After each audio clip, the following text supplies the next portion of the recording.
Hello there and welcome. It is the 7th day of July 2022 and yes, it is another beautiful day to bring you the newspaper review right here on TAF TV. My name is Cyril Aloysius and thanks for joining me. And with me, taking a look at the papers with me today is one of our very popular faces. That's Mr. Victor Sioku. You're very much welcome to join me. Thank you, sir. So, you're looking very energetic this morning. What's the secret? Good sleep and good food. I think I need to have one of those. Because I'm looking, sir. I don't know. No, you're looking put together, man. No, I need to add some flesh, like you. Oh, come on with your coat of many colors. Okay, that's it. Before we go straight to the business of the day, we'll go on a short break. And when we come back, we'll take you straight to the headlines for today. Just stay tuned. Have you registered for your permanent voter's card? I mean, your PVC. There is a Nigeria we all seek, a place where love, peace, security, and unity can reign supreme. Waste no time. We want a country where peace and justice will be the order of the day. Unfortunately, there's a problem. One big challenge this generation has to solve. Our country cries for help every day. We need able and capable hands to lead and direct. These capable hands can be you. Have you gotten your PVC? Have you registered for the ongoing voting process? Don't say your vote does not count. Yes, it does. Have you gotten your PVC? Your apathy towards Nigeria's electioneering process will further inhibit our collective growth and development as a nation. Your refusal to participate and engage will keep us at a standstill. So be intentional. I have my PVC. Your votes, your voice would go a long way in preventing absolute destruction of this country and the future of our children, the hope of tomorrow. The 2023 Nigerian elections are just around the corner. Go out and get heard. Don't forget, your vote, your voice. This message is proudly brought to you by TAF Media Limited. Okay, you're welcome back from that short break. And the first paper we shall be looking at is the Daily Sun. And amongst the headlines in the Daily Sun, we have here on page 4. This one says, two abducted Catholic priests in Edo regain freedom. 2 abducted Catholic priests in Edo regains freedom. Okay. And on page 6 and 28, we have aftermath of Kuje prison attack. Fears in Abuja over Boko Haram inmates escape. Aftermath of Kuje prison attack. Fears in Abuja over Boko Haram inmates escape. Okay. And on page 6 of Daily Sun, we have US raises alarm on possible spike in crime. Terrorist attacks in Abuja. In and around Abuja, I beg your pardon. US raises the alarm on possible spike in crime. Terrorist attacks in and around Abuja. That's on page 6 of Daily Sun.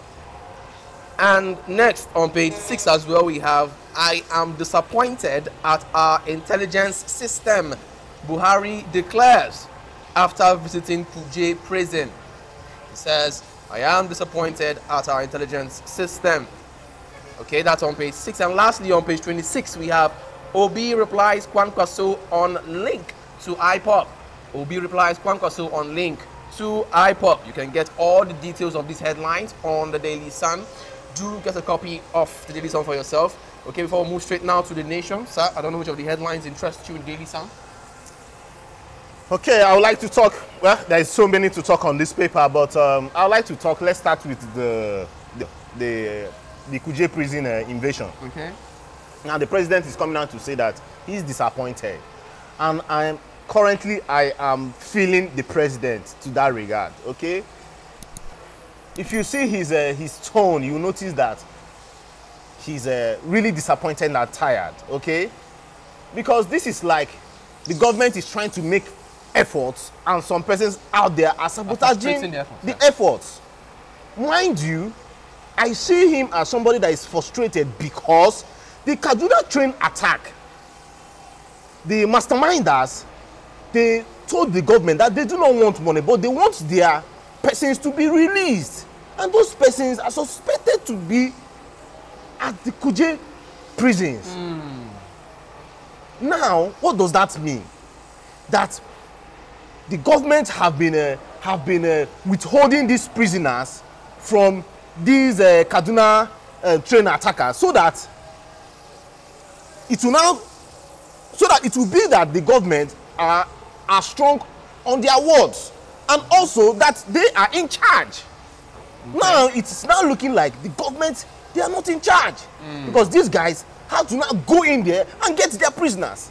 So what? And now they have their prisoners. Now they have their prisoners. What then happens to the kidnapped victims? And mind you, yesterday it was just 100 days into the. So the government, the president will be so embarrassed. That's the right word. So embarrassed. And another thing, we should go and check.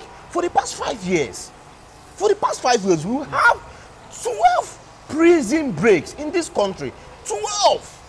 And this one is happening. That says a lot about. This one is happening about 30 minutes journey to the Aso Rock. Happening in the seat of government. Well, Mr. Victor, should that really be a surprise? It is a surprise to me, my brother. Should that really be a surprise, given the state of insecurity in the country currently? No, this is the height. It has never gone bad in this country, the level of... And I don't want to go political now. I do not want to start... Is it the height because it has to do with prisoners? No, it's not just about that. Okay. It's not just about that. Mind you, there were still killings in Kaduna yesterday. This particular news has overshadowed it. Now, why it is so embarrassing is that as big as Abuja security detailing, and in fact, another crazy part of it is that there was information concerning the attack. 24 hours to the attack, there was before it happened. Intelligence reports gathered that this attack will happen. Now, it happened and this guy succeeded. What did you do about it when this information came? This same prison, in as much as they call it medium prison, not the maximum, okay? Medium security prison. Now, we have a medium security prison that has about 100 officials, including the army, the DSS, the NSCDC, the police, and you have about 900 inmates. Now, what are we talking? For every 9 inmates, we have one first person, one official, okay. one against 9. And in that case, and in Nigeria, that is a lot. Go to Port Harcourt prisons and you see how they just have very few persons guiding that place. Now, it's not telling we are not telling the world that our prisons are just so vulnerable. Now, obviously, now I'm the person. I'm that kind of man that I've been preaching for more prisons in this country. Unfortunately, some persons might not like it. But this country, okay, look at what is happening now. What does it mean? That people can get away with crime? There are no... See, a lot needs to be done if it's about managing crime in this country. And it's so unfortunate as it stands now that the government are helpless and helpless. In fact, there is so much pandemonium, there is so much confusion in the system right now. So what now becomes the fate of the common man if the government themselves are helpless? That is what is happening in Abuja right now, because residents in Abuja are so scared. Okay, oh my goodness, this a whole lot of details in this Kuje prisons. Now, persons in Abuja are leaving Abuja for the holiday. Mind you, it is the Muslim weekend, Muslim holiday weekend. Okay. And persons are even leaving Abuja to Lagos, to other. My brother, even can you imagine that? Even prisoners released that were moved from Shiroro in Niger State to this prison were also freed. We have 443 criminals on the streets of Abuja right now. Some might have made their way out of Abuja. So what happens to the populace? What happens to the residents in Abuja? And many of them are hardened criminals. Damn. Mr. Victor, let's not sleep on that topic, because personally I feel like if things have been put in place the way they ought to be, by now I don't think the fact that these criminals escaped would be an issue, because finding them and bringing them back to prison won't be a problem. Because this is a big slap on the face of the government. Exactly. That's what I'm saying. Like, do you know oh my God. If things that are supposed to be done had been done, and probably the security level of the prisons have actually been put in check properly, I don't think bringing back these guys into prison will be an issue. There is a lot to this. But right now, it's almost like, from the look of things, it's almost like they don't have proper, appropriate, or perhaps a proper database of these persons. Even if they do, it's almost like they've lost them or something. Because how do you not go about searching for them wherever they? Now let me also tell you, please, just in 30 seconds. This same prison is housing the former governors of Taraba State and Plateau State. That's Darie and Inyame. That's to tell you the profile of persons in that prison. Now I also ask you, brother, what if Nnamdi Kanu, this same Abuja, what if Nnamdi Kanu was in that prison? Two things could have happened. It's either he will be taken as a prisoner, okay, as the Boko Haram, or no, ISWAP. ISWAP came out to say that, man. Now some persons are saying Boko Haram, ISWAP. There is a lot. We can't even start differentiating the two right now, okay? But now, can you imagine what if Nnamdi Kanu was in that prison and this happened? Two things could have happened, and I tell you, either the ISWAP will capture him or he will be killed. And mind you, we still have casualties. 4 prisoners dead, NSCDC official killed. Wow. Okay, let's take a look at the nation now. And amongst the headlines in the nation, we have Kuje prison, 64 Boko Haram suspects escape after attack. Okay, we just talked about that. And next, we have NSIA. Dutch firm sign $50 million carbon reduction deal. Okay, that's on page 7. And on page 30, we have Boris Johnson under pressure to quit. Boris Johnson under pressure to quit. Okay, and next we have federal government. Petrol scarcity will linger until full deregulation. Petrol scarcity will linger until full deregulation. And next we have Bakindo was a national asset. Buhari mourns. Says Bakindo was a national asset. OPEC chief buried in Yola. That's on page 5. And on page 6 we have abductors again threaten to kill train attack victims. That's a very, very sad one. Abductors again are threatening to kill train attack victims. That's on page 6. And lastly, on page 5 we have in the nation for today. Sonia says, I will make a difference, says Umana. I will make a difference, says Umana. New ministers resume. That's on page 5 of the nation. Okay, Mr. Victor, before I move straight to our next and last paper, which of the headlines interest you? Okay, new ministers were inaugurated yesterday, just before the president made his way to Kuje prisons. So new ministers were inaugurated, but with the fear gripping the country right now, it's not even a major news, because the ministers themselves, we know that the populace can't just wait. Can't just wait for this government to just move on and let's start a fresh chapter of governance in our country. Okay, so but I also want to talk about Bakindo.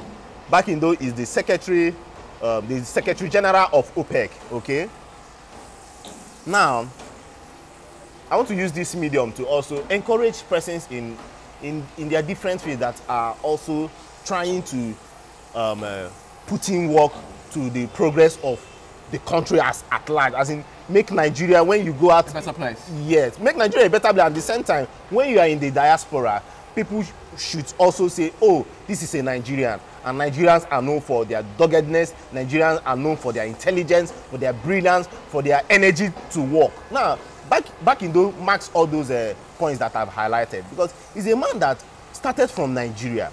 As a young man, he went to school in Nigeria. He went to school in Zaria. He went to school in Yola. And he rose to the point of Secretary General of the OPEC. Okay. Now, OPEC is a very big organization that houses about 13 members. Okay. Now, as big as OPEC, you have a Nigerian representing us as the Secretary General. That spells so much for the country. But unfortunately, it's something special. Some persons are out there helping the face of Nigeria, and some miscreants, some will I say money monger persons are out there dragging our name in the mud. Dragging our image to the mud, my brother. So please, I also encourage young persons that are chasing their dreams, chasing their career, to keep pushing, that there is still opportunity for us, whether in this country or outside. Now, it is not just also, we should also know that this being famous, being rich, you mustn't just be a politician. Okay? There are many ways to attain greatness in life.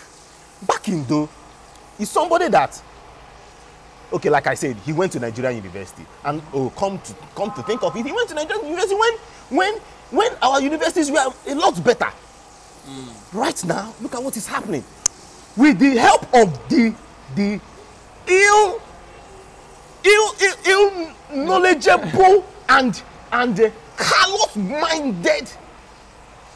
Okay, we've gotten new ministers, right? Yeah. Callous-minded ministers and officials that are trampling on the progress of Nigerian youth. How will Nigerian youth today get to many of these heights when your parents do not have money? In this case, you go and check this man very well, you find out that his parents might just be peasant farmers in Yola State. Like commoners. In Adamawa. Okay? So, but you find out that he grew and grew. Now, in this country, to even get a proper graduate, I call it proper graduate, it is now difficult. And sometimes you don't even blame them, because their primary and education are all slaughtered. Because, one, lack of even classrooms, and lack of proper and educated teachers. And how can you in our, but how can you in our schools, you have, in some schools, you have just 2 teachers in entire primary school. In the north, especially in the north nowadays. And they're still being old. And they're still being old. Then they try, graduate, get to the university, and you find out that strike and other things will just frustrate them out of schools. So, rest in peace to Bakindo. In fact, yes, he was even at the State House a day before he died. He came to the president to say, "Boss, I'm done with my tenure." My tenure, because his tenure was just heading to closure. And he went, "Okay, I'm done." The president also praised him and all that. Unfortunately for him, in less than 24 hours, he died. He lived long to... Yeah, he died. 63 years old. In Nigeria, 63 is big. Because, go and check it now. 63 is big in Nigeria. He should should I say, experience the bliss of long life. 63 is not it. It's nothing for me. It's not it. Well, let's not dwell much on that. Let's go straight now to our next and last paper for today, which is This Day. Headlines in This Day here says, Buhari visits Kuje, queries intelligence. Response as ISWAP claims responsibility. Okay, that's for that. And next on page 10, we have dwindling revenue. We will not be able to pay salaries in coming months. Governors cry out. Okay, that's on page 10. And next, we have on page 49, this one here says, Boris Johnson digs in amid growing cabinet resignations. Boris Johnson digs in amid growing cabinet resignations. And lastly, on this day, we have IOCs lament escalating oil losses. Say threat has reached existential level. IOCs lament escalating oil losses. Say threat has reached existential level. Okay, that's the much we can take on this day. And of course, the papers for today, before we call it a day, Mr. Victor, which of the headlines interest you? I'll just call them short. Okay, it's no longer news for from the international world that Boris Johnson's days are numbered. Yeah, okay, as British Prime Minister. Yes, more than 40 of his cabinet members have all resigned. And he's acting like in Nigeria now. Maybe we should call him Boris Johnson because he's Boris Maduka Johnson. Because it's Uhuru for him. He should just just step aside. Let another. The confidence is just too honorably resign. Yes, you should just stop all these playing the Nigerian the Nigerian rule there. Okay. I'm beginning to suspect he's a Nigerian.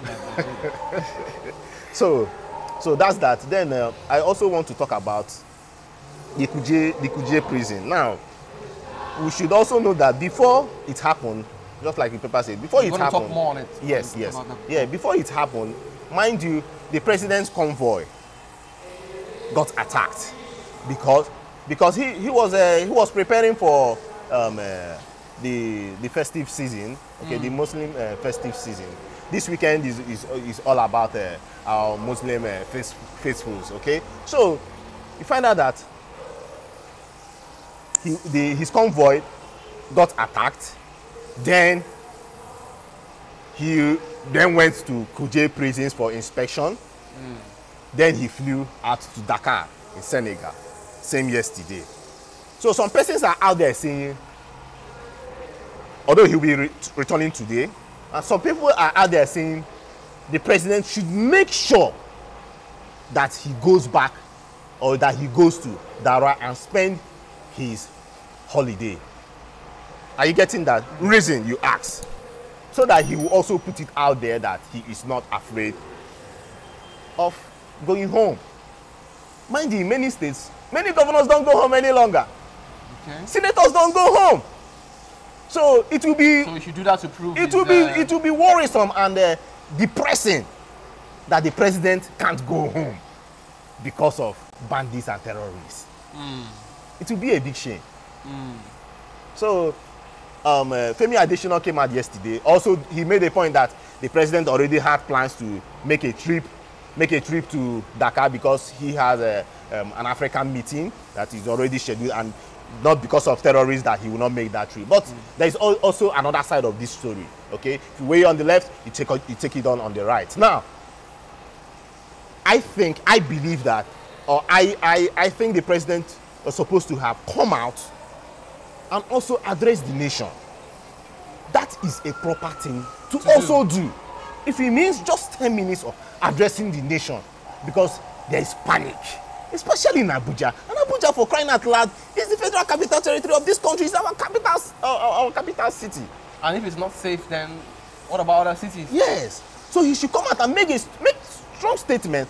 Also, by now there should be resignation. If you do not resign, I mean people in charge of Kuje prisons and the intelligence group. In fact, there should be resignations. Yes. But you know this country, just like what Boris Johnson is doing, we are the leaders in that. We will not resign. So a quick one about the president going home. Don't you think if actually it is true that probably there are fears that, okay, because of insecurity issues, he can't go home, don't you think he should actually, should I say, resist the voice telling him to just go and prove whatever he wants to prove? Because personally, I feel he's the president of the country. He's still the president of this country, and you know, adequate security measures should be taken to ensure that his safety.